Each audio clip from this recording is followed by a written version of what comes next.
warahmatullahi wabarakatuh. Alhamdulillah, alhamdulillah wa syukurillah. La haula wa la quwata illa billah.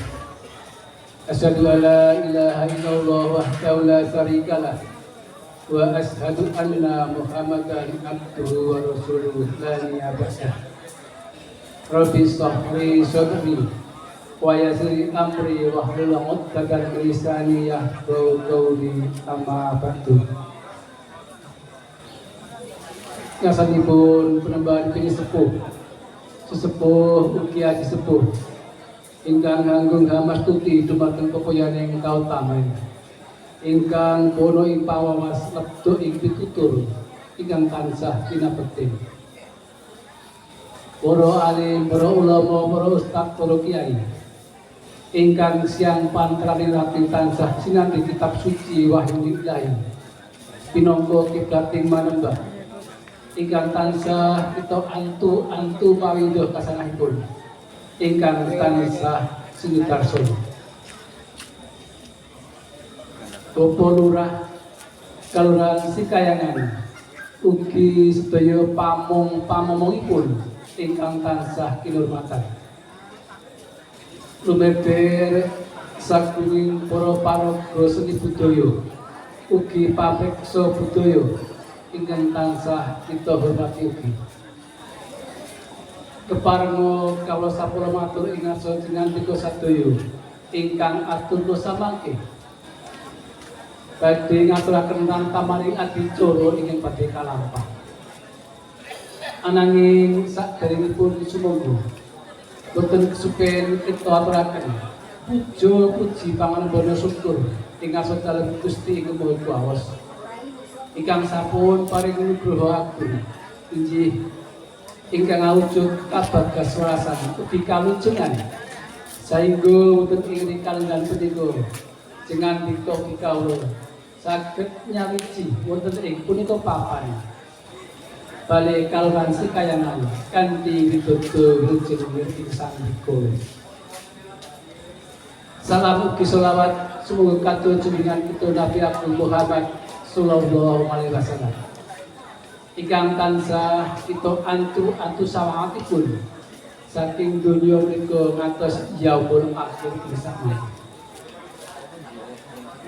Sagunging perenggah para tamu sedaya ing tansah kinurmatan. Adicara sak mangke kelinci ingkang sepisan pabuka. Dungkap adicara ingkang nomor kalih samangke kasuwun pangandikan sambutan saking ketua penyelenggara.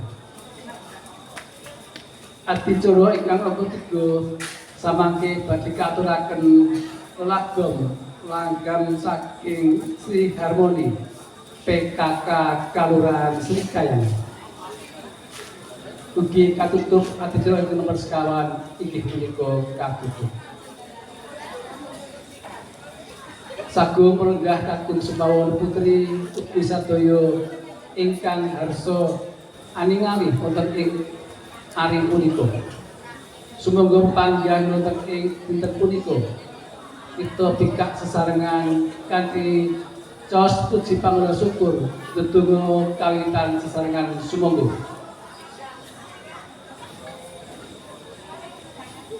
Cekap ngancik adicara ingkang nomor kalih meninji sambutan panitia ingkang sakmangke kasuwun minangka talanging basa lumantaring atur Bapak Duyanto Bapak Dukuh saking Kagok mbok bilih sampun sewaktu gati sasana sumangga katur sak cekapipun sumangga.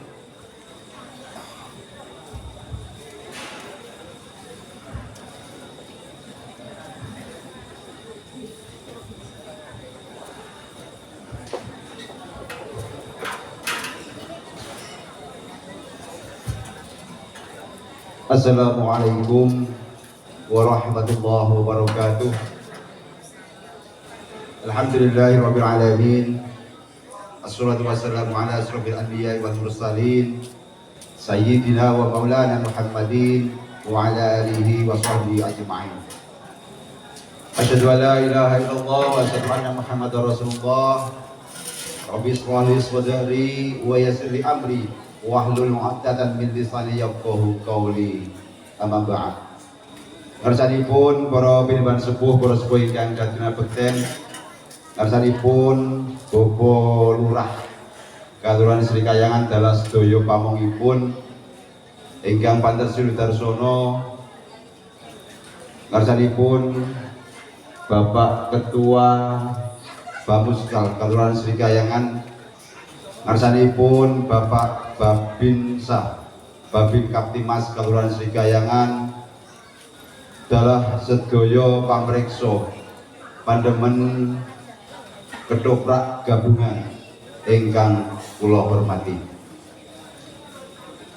Kula aturaken agunging pamatur nuwun dumateng kadang kula panitia laksana ingkang sampun kepareng maringaken wekdal dumateng pribadi kula. Sadèrèngipun kita matur ingkang langkung kathah mbok bilih kepareng.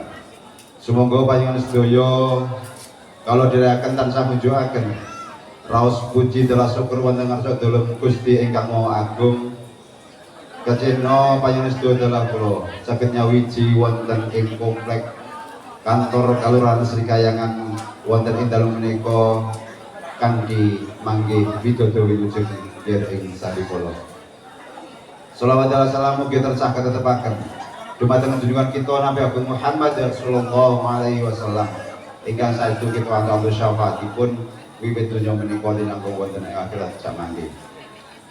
Dhateng para bapak, para ibu, para pandemen ketoprak ingkang Allah hormati, ingkang sepisan kula matur awit asmanipun saking panitia pengetan ateging Praja Kelurahan Sri Kayangan ingkang kaping 79 wonten ing warsa kalih ewu 26 menika. Ingkang sepisan kula awit asmanipun saking panitia ngaturaken agunging pamatur nuwun ingkang tanpa pindhan dumateng sedaya masyarakat Kelurahan Sri Kayangan ingkang sampun paring pambiyantu so partisipasi satemah kegiatan pengetan hadeging Praja Kelurahan Sri Kayangan ingkang kaping 76 wonten ing dalu menika saged kasebatan kanthi wilujeng ing sambudayanipun. Ingkang salajengipun estu kula awit saking panitia sinaosa sampun dangu anggenipun ngrancang menggah adicara pengetan menika, namung estu kula nyuwun pangapunten kathah pinanggi kegirangan kalepatan ingkang kita sengaja menapa dene boten ngasengaja.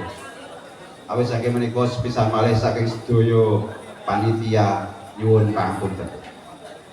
Ingkang salajengipun bilih pagelaran ketoprak wonten ing dalu menika minangka salah setunggaling urutan saking pengetan hadeging Praja Kelurahan Sri Kayangan ingkang kaping 79. Bilih pengetan menika pun awali kanthi kita sedaya pamong Kelurahan Sri Kayangan nyekar dumateng para luhur, para sesepuh, para pejuang ingkang sampun bangun Kelurahan Sri Kayangan. Ingkang sajipun wawenjang menika pun adani kirab begodo, so kirab gunungan ugi upacara mengeti hadeging Praja Kelurahan Sri Kayangan ingkang kaping 79. Kalajengaken kala wau siang inggih menika reok tri manunggal saking Padukuhan Panjul. Lajeng wonten ing dalu menika minangka acara panutup inggih menika pagelaran ketoprak saking Sri Manunggal Budaya. Bapak Ibu ingkang kehormatan, sepisan malih kita aturaken agunging pamatur nuwun dhateng sedaya masyarakat ingkang sampun kepareng berpartisipasi saha paring pambiyantu. Satemah pengetan hadeking projo Kelurahan Srikayangan ingkang kaping 7 wonten ing warsa 2026 saged wilujeng lancar boten wonten alangan setunggal punapa. Ingkang salajengipun kula awit saking panitia nyuwun panjurung pandonga mugi-mugi adijara wonten ing taun salajengipun saged langkung regeng, saged langkung gumyak satemah menika saged dados marem kita awit masyarakat Kelurahan Srikayangan. Kula kinten niku ingkang saged kita aturaken saking kula pungkasi. Assalamualaikum warahmatullahi wabarakatuh. Wekdal kita aturaken kundur dhateng katang kula panitia laksana matur nuwun.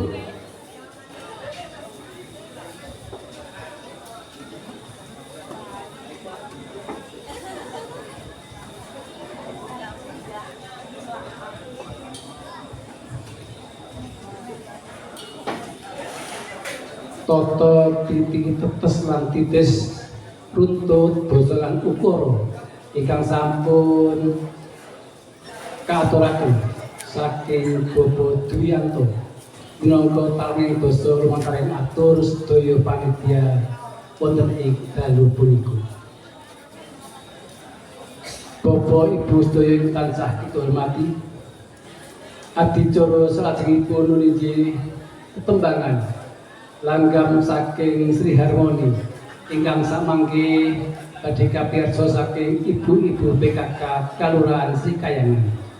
Pramila sasana sumangga katur dumateng ibu-ibu PKK Kelurahan Srikayangan. Sumangga.